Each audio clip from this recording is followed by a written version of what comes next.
I thought it was a celebration. The email from HR said, "Special recognition event for my outstanding achievement." After 15 years of grinding in corporate sales, landing 3 clients worth $12 million in combined revenue, I figured I'd finally earned my moment. My name is Robert Miller, and I should have seen it coming. The Johnson & Associates deal alone was worth $4.2 million.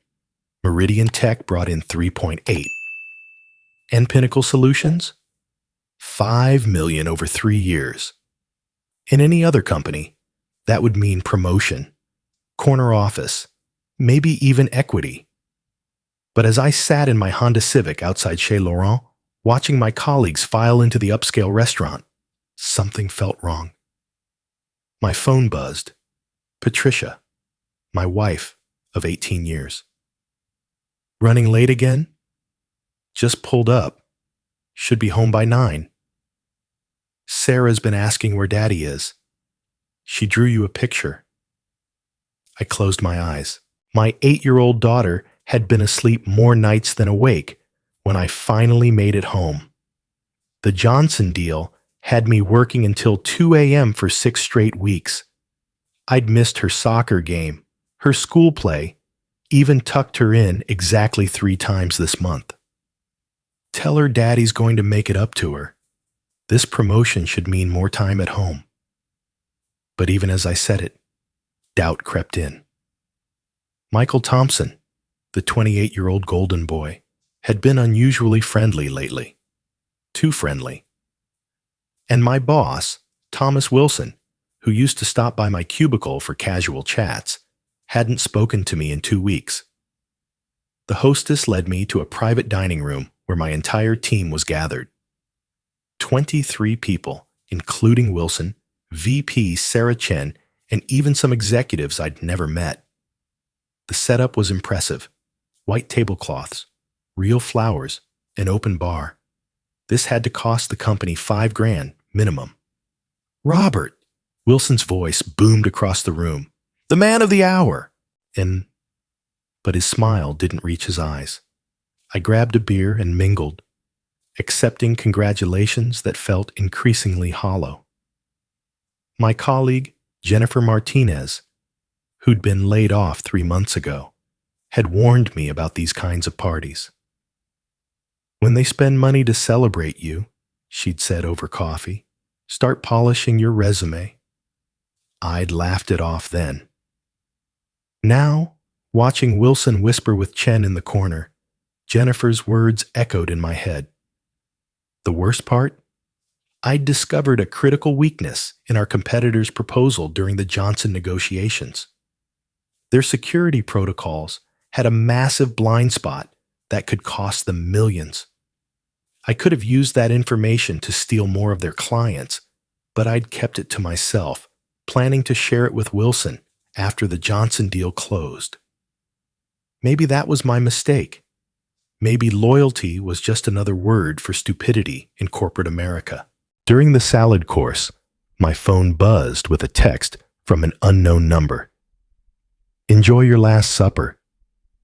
I looked around the room, but everyone seemed focused on their meals.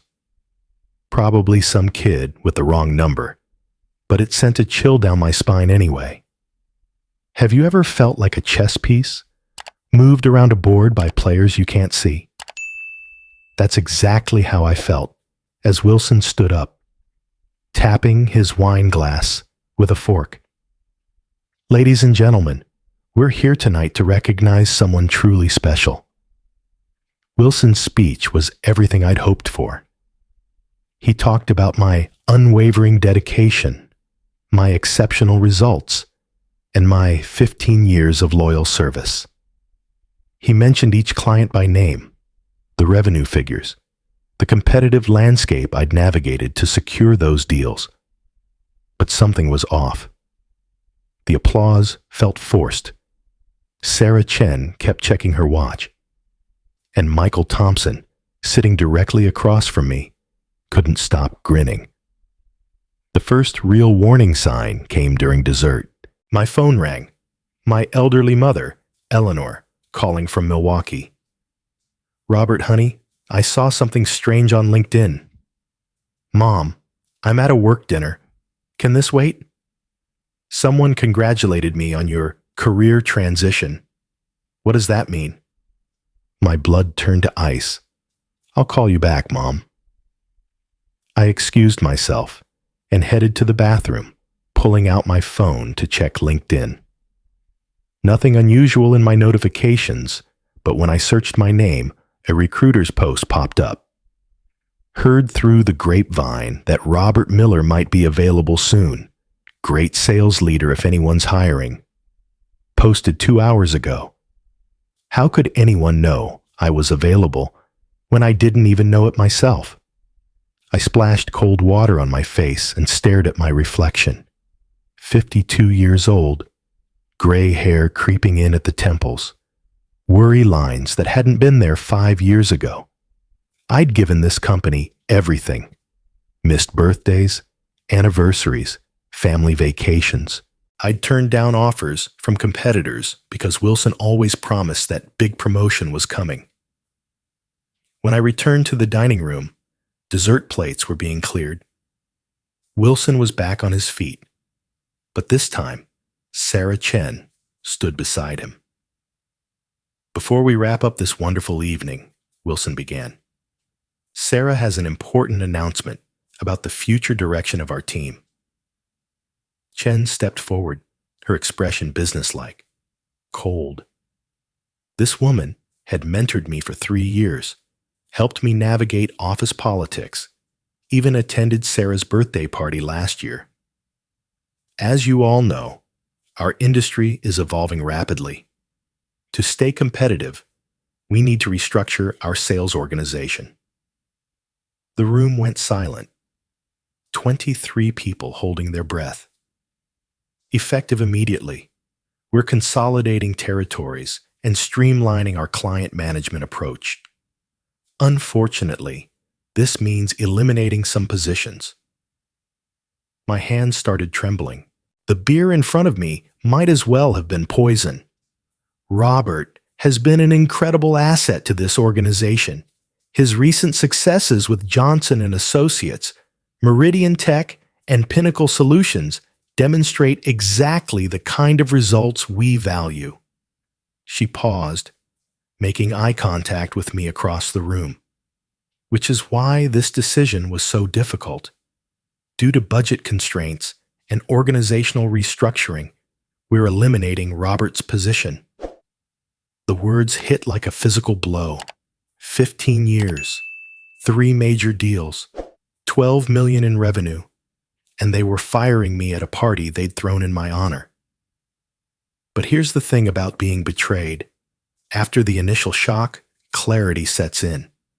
Suddenly, all those weird conversations made sense. Wilson's distance, Michael's smugness, the LinkedIn post. They'd been planning this for weeks, maybe months. I stood up slowly, every eye in the room fixed on me. Patricia and Sarah were at home, probably wondering why Daddy was taking so long at his celebration. My mother was worried about a LinkedIn post she didn't understand. And I was sitting in a restaurant, surrounded by colleagues who'd watched them plan my execution and said nothing. I want to thank everyone for this lovely evening, I said, my voice steadier than I felt. 15 years ago, I joined this company because I believed in its mission. Tonight, I'm reminded why that belief mattered. I picked up my wine glass, a decent Pinot Noir that probably cost $40 a bottle, and took one last sip. The alcohol burned, but not as much as the betrayal. I'm honored to have served alongside all of you. I hope you remember that loyalty should flow both ways. Then I walked out. No dramatic scene, no shouting match. Just a 52-year-old man in a navy suit, walking through a restaurant full of people who'd let him get ambushed. But here's what they didn't know. I'd been preparing for this moment since Jennifer got fired. Not consciously, But somewhere in the back of my mind, I'd started building insurance policies. The drive home was a blur. Patricia was waiting up. Sarah's drawing spread on the kitchen table.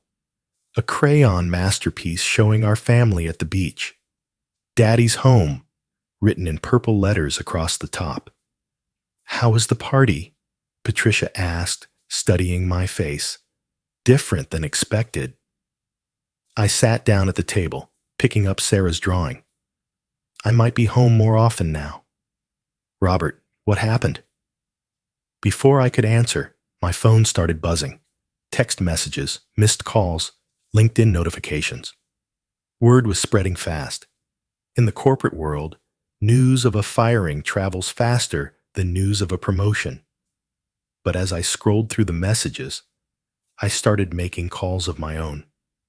3 calls, to be precise, to 3 clients who'd recently signed contracts with a company that had just made a very big mistake.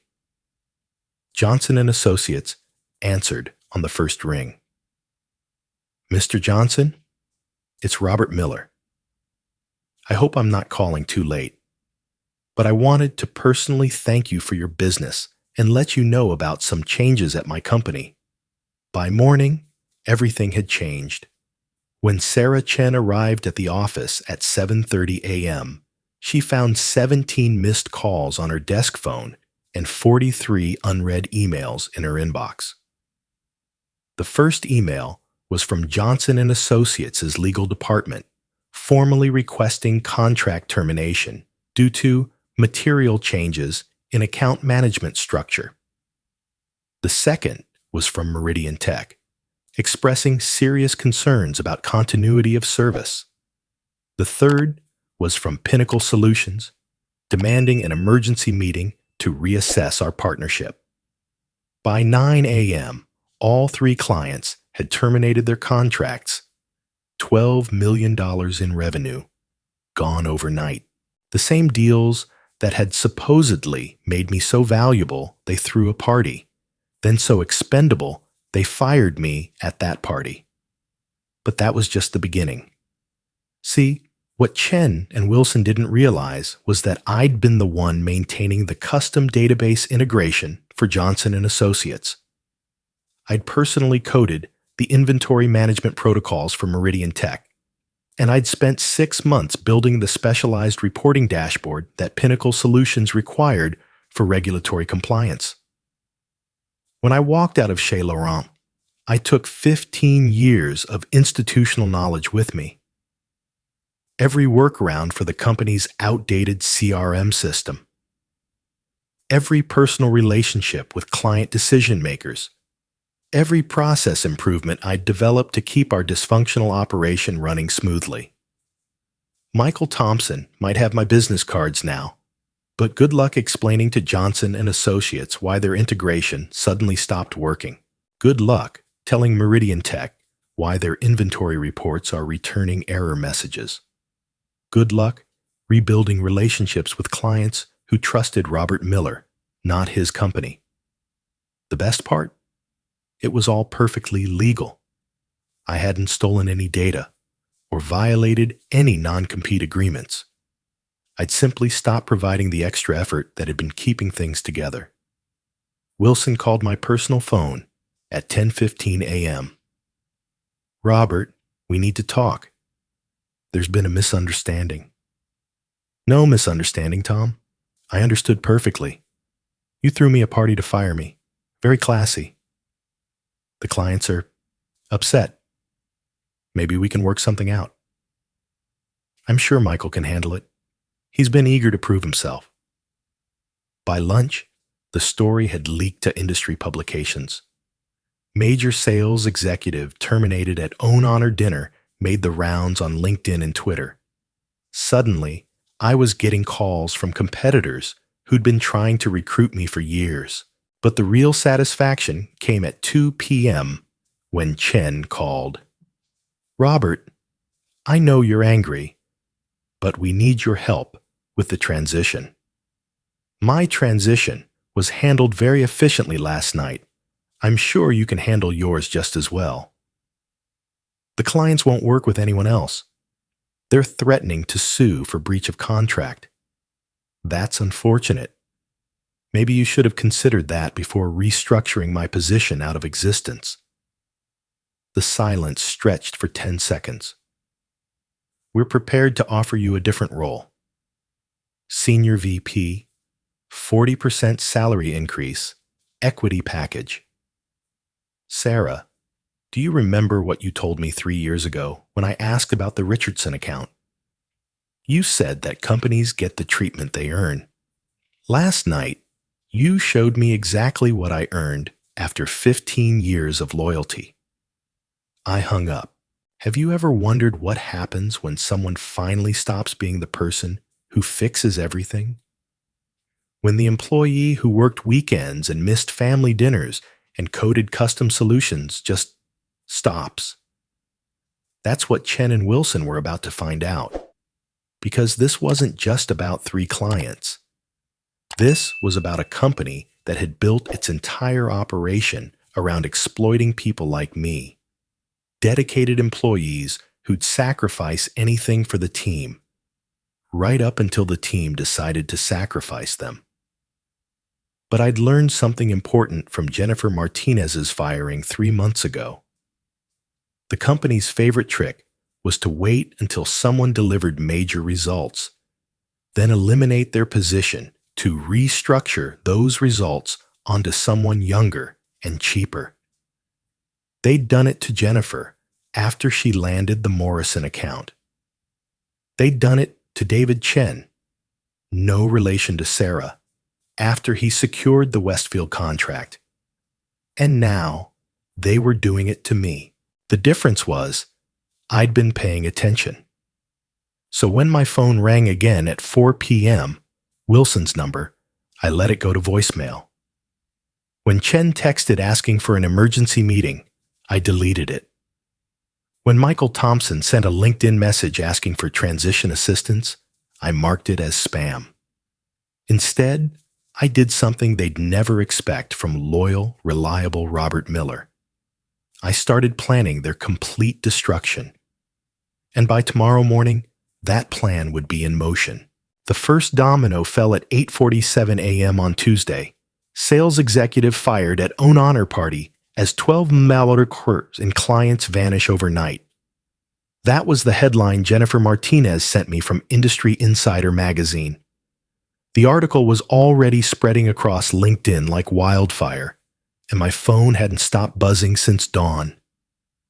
But the real chaos was happening inside Chen's company. I was sitting in my kitchen, drinking coffee and watching Sarah eat cereal before school, when my old colleague, Lisa, from reception called. "Robert, it's insane here.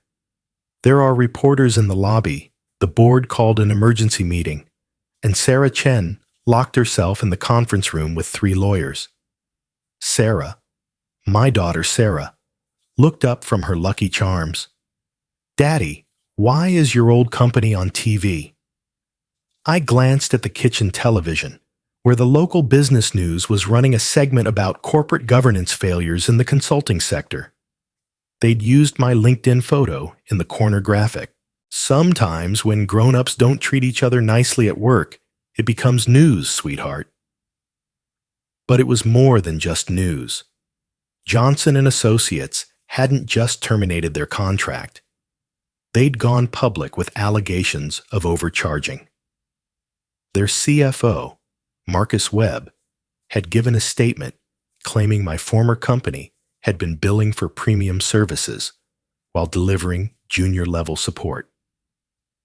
That was the mini-twist I hadn't expected. While I'd been focused on the personal betrayal, the clients had been conducting their own investigation into billing practices. My departure had simply given them the excuse they needed to go public. When I dropped Sarah at school, her teacher, Mrs. Rodriguez, mentioned seeing our name on the news. "Is everything okay with your job situation?" "Better than okay," I told her. "Sometimes change is exactly what you need." By 10 a.m., the second client exodus had begun. Meridian Tech's CEO, Jennifer Walsh, released a statement that sent shockwaves through the industry. After discovering systematic overcharging and misrepresentation of service capabilities, we are terminating our relationship with Wilson and Associates effective immediately. We will be pursuing all available legal remedies. Wilson and Associates. They'd already scrubbed my name from the company materials. The phone calls were relentless. Recruiters, former colleagues, competitors who'd been trying to poach me for years. But the most interesting call came from David Park, CEO of Strategic Solutions Group, Jennifer Martinez's new company. Robert, I've been following your situation. We should talk. I'm listening. We've been tracking the pattern at your former company. Jennifer wasn't the first senior person they've pushed out after major wins. We've documented at least 6 similar cases over the past 3 years. That stopped me cold. 6 cases meant this wasn't personal incompetence. It was systematic exploitation. They wait until someone delivers major results, David continued, then eliminate the position to transfer those results to cheaper resources. It's a calculated strategy to maximize profit margins. And you've been documenting this. Jennifer's been building a case. She thinks there might be grounds for a class action lawsuit. The revelation hit me like lightning. This wasn't just about my firing. It was about a predatory business model that treated experienced employees as disposable once they delivered value. At lunch, Patricia called with her own news. That receptionist from your old company stopped by the grocery store. Lisa, I think. She wanted me to know that half the sales team is updating their LinkedIn profiles. Apparently, word got out about the billing investigation, and people are jumping ship. The talent hemorrhage had begun. In any company, when financial irregularities surface, the smart employees start looking for exits before the investigations expand. But the real bombshell came at 2 p.m., when Wilson finally called my personal phone. Robert, we need to meet, face to face. I think we said everything we needed to say at the party, Tom. There are things you don't understand. Bigger things. Something in his voice was different. Not the desperate pleading from yesterday, but genuine fear. Sarah Chen isn't the decision maker here. She answers to people you've never met, people who don't like loose ends. That sent a chill down my spine. What are you talking about? Meet me at Starbucks on 5th Street. 1 hour. Come alone. Against my better judgment, I went. Wilson looked like he'd aged 5 years overnight. His usual crisp shirt was wrinkled, his tie askew, and there were dark circles under his eyes that spoke of a sleepless night. They're going to try to destroy you, he said without preamble. Who's they? Blackstone Capital Partners. They bought a controlling stake in our company 8 months ago. Private equity firm that specializes in operational efficiency improvements. The pieces started clicking. Blackstone was notorious for buying established companies, gutting their experienced workforce, and flipping them for profit within 2 years. Sarah Chen isn't really our VP, Wilson continued. She's Blackstone's hatchet woman. I found out 3 days ago that my job is next on the list. So, why fire me first? Because you were the biggest threat to their model. Experienced, expensive, with too much client loyalty. They needed to prove they could maintain revenue with cheaper resources. The coffee in my cup had gone cold, but I barely noticed. But the client exodus wasn't part of their plan? Wilson laughed bitterly. They thought Michael could step in and maintain relationships. They had no idea how much institutional knowledge you carried. or how personally clients trusted you. And now? Now they're facing a $12 million revenue loss, a federal investigation into billing practices, and a mass employee exodus. Blackstone is furious. I leaned back in my chair, processing the implications. This wasn't just corporate politics. It was financial warfare.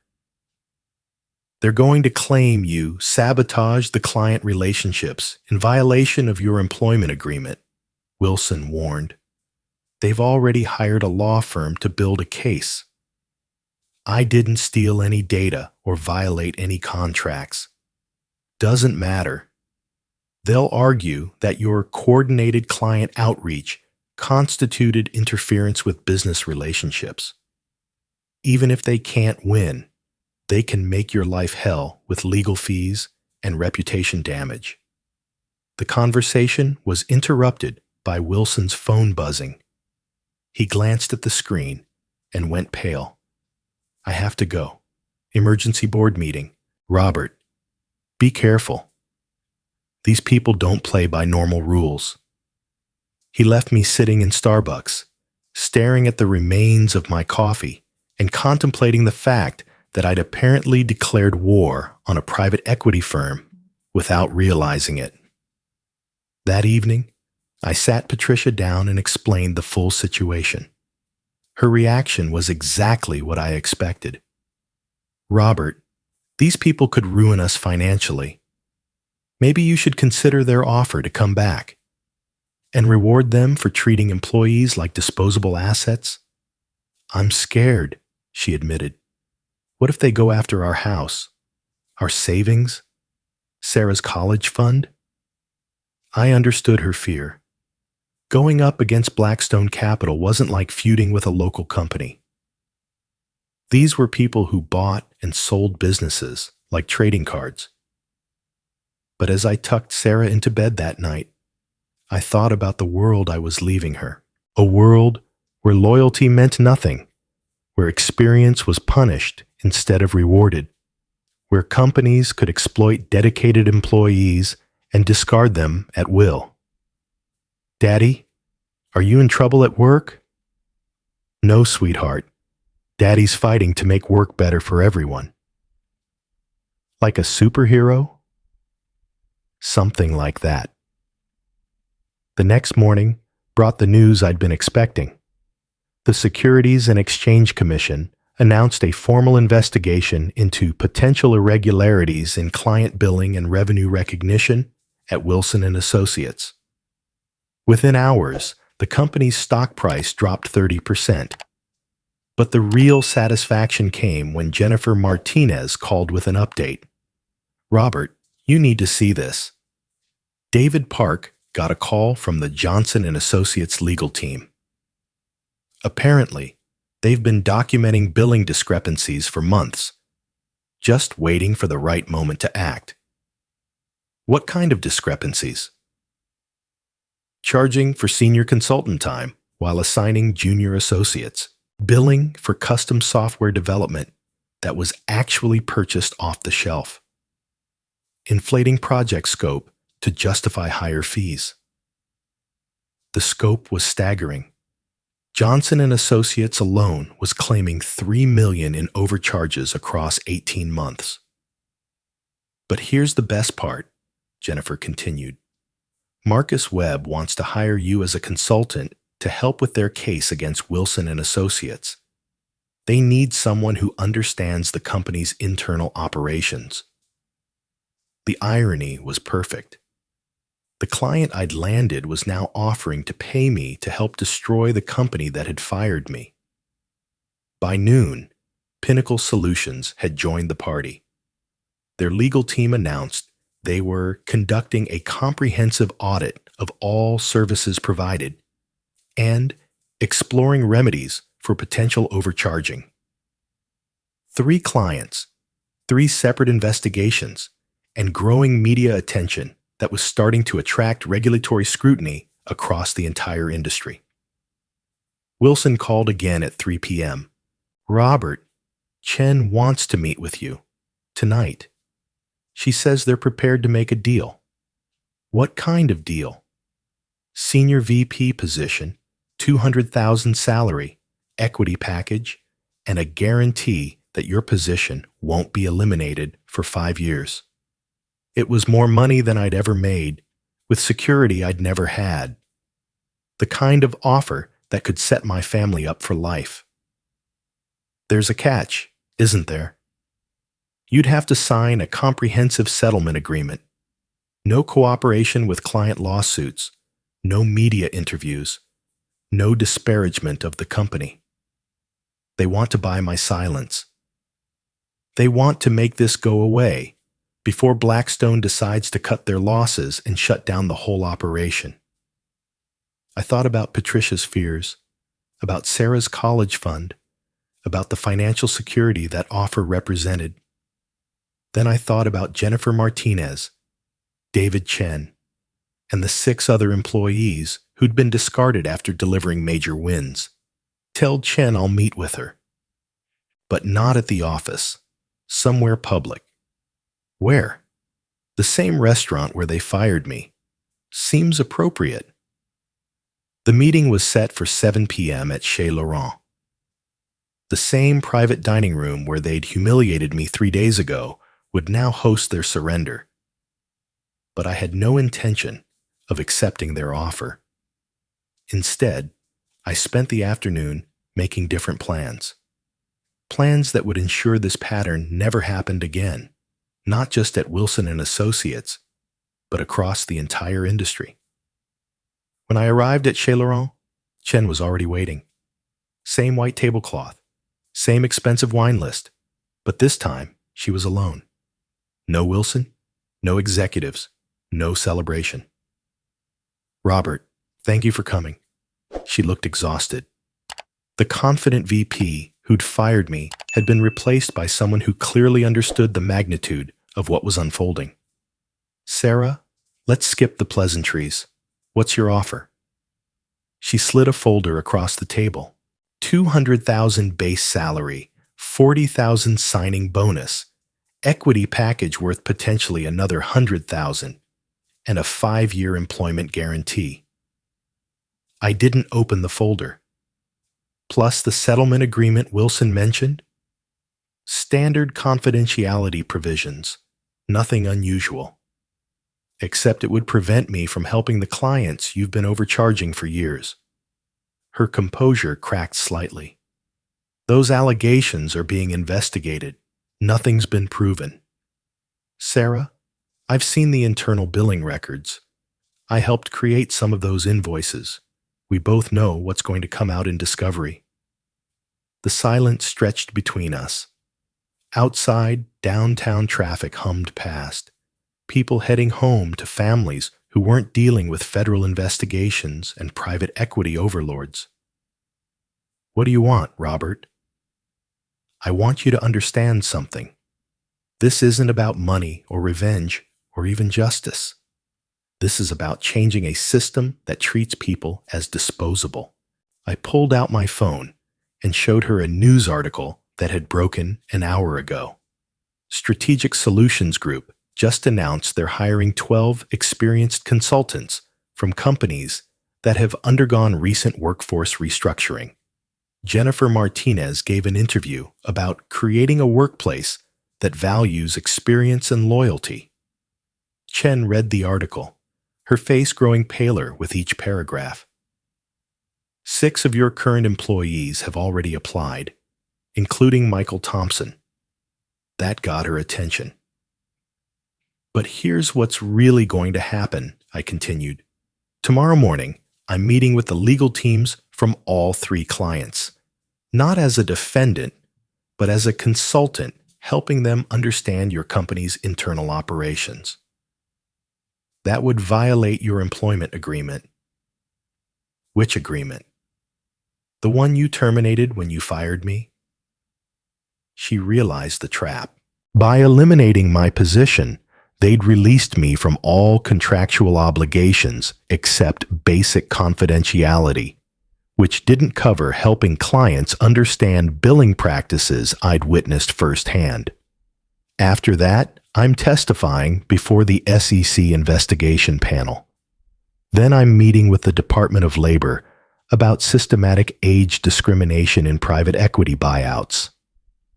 Chen's hands were shaking now. And finally, I'm joining Strategic Solutions Group as senior partner, where we'll be actively recruiting experienced consultants who've been discarded by firms like yours. I stood up, leaving the unopened folder on the table. You offered me security, Sarah. But what you don't understand is that real security comes from building something that can't be taken away. Something based on relationships and reputation and value, not corporate politics. Robert, please, if you destroy this company, hundreds of people will lose their jobs. For the first time since this started, I felt a moment of doubt. Innocent employees would be hurt by what was coming. You should have thought about that before you turned employment into a predatory game. But here's what I'll do. Any employee who wants to join us at Strategic Solutions will get a fair interview. We're building something new, and we need good people. I walked toward the door, then turned back. Oh, and Sarah?